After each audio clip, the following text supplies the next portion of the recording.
Welcome to today's explainer. Listen, I want you to picture something with me for a second. It's late, you're sitting at a dimly lit kitchen table, staring down a stack of unopened envelopes. If you have ever stayed up way too late, doing mental math, desperately trying to make a number stretch further than it actually can, let me just say, you are definitely not alone. And here's the thing, that gnawing financial anxiety, it isn't because you're careless. It's simply because nobody ever sat us down and explained how any of this actually works, right? We're just expected to figure it out on the fly, which is wild. Well, think of this explainer as that exact conversation, the one I really wish someone had with me before all the expensive mistakes happened, not after. We're going to completely break down the actual mechanics of personal finance. Starting right now with Part 1, the underlying equation. Underneath every single sleepless night about money, there is just one foundational mechanic. What comes in against what goes out. That's it. That's all it has ever been. It sounds almost too simple, doesn't it? But really internalizing this equation dictates your breathing room in life. See, when more comes in than goes out, room just naturally opens up to plan, to breathe, to choose. When it's reversed, the walls close in pretty fast. Visualizing this balance is absolutely your first steps taking back control. Which brings us to Part 2, budgeting as self-respect. I know, the word budget gets a completely bad rap. People immediately think of it as a cage, right? A list of things you can't do. But honestly, it's actually a proactive promise to your future self, and it can be incredibly simple. Think about it like this. Roughly half of what you earn just goes toward the absolute essentials to survive. Keep the lights on, pay the rent, then a smaller chunk goes toward enjoyment, because hey, life is meant to be lived. And finally, a specific, fiercely protected portion is set aside for your future.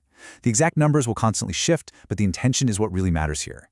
You are choosing your life rather than just guessing. Okay, moving on to Part 3, protecting your future self. Once you have that budget locked in, you have to acknowledge a pretty harsh truth. Life does not ask your permission before it completely changes. A car suddenly breaks down, or a job just ends without any warning. These moments aren't really a question of if, they're entirely a question of when. An emergency fund is money set aside, completely untouched, for pure protection. Keeping 3 to 6 months of essentials banked won't make you rich, but I promise you it is the exact difference between a really hard week and a years-long financial setback. Now for Part 4, the dual nature of debt. Navigating life's setbacks often brings us face to face with debt. But here is the secret. Not all debt is created equal, not even close. On one side, we've got debt as a bridge. This is borrowing that leads toward an education, or maybe a home, something that is ultimately worth way more than what it costs to get there. On the flip side is debt as erosion. This is that high-interest borrowing to fund a lifestyle you just haven't earned yet, where the interest totally outpaces what you can pay down. Asking yourself, is this debt a bridge or is it erosion, completely removes the shame of borrowing and replaces it with actual strategy. Let's look at Part 5, the quiet power of time.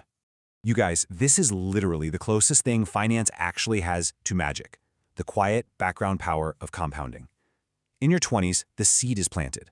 In your 30s, those roots really take hold.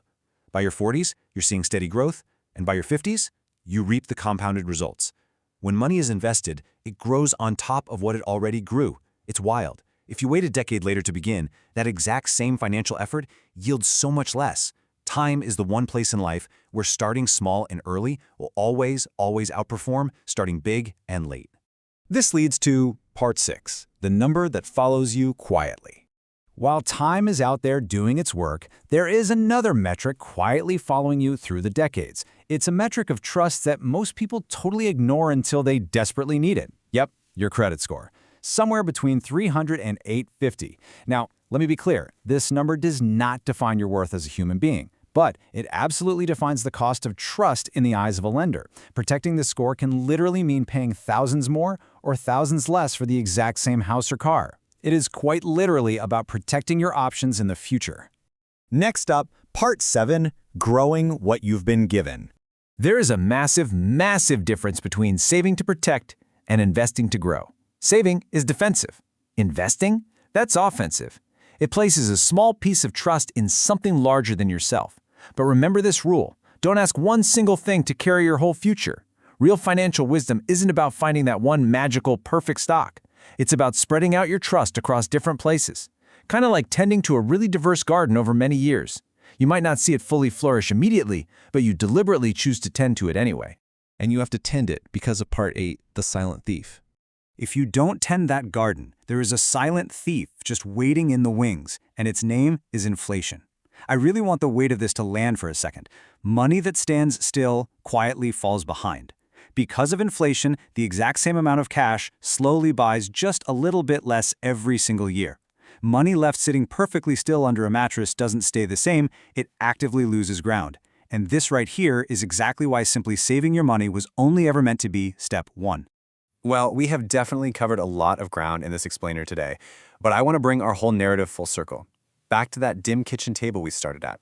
The version of you doing anxious math late at night, you didn't need a fancy finance degree. You didn't even necessarily need a massive salary or a perfect track record.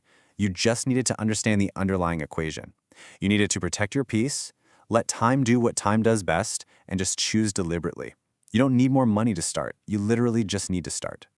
So now you have the foundation. You have the absolute clarity that nobody sat you down to explain before.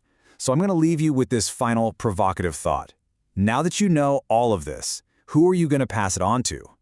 This knowledge isn't just a tool for your own breathing room. It's a legacy, one that you can hand to the next person who's sitting at their kitchen table in the dark right now. Thank you so much for joining me for this explainer, and I truly hope this empowers you to take that very first step today.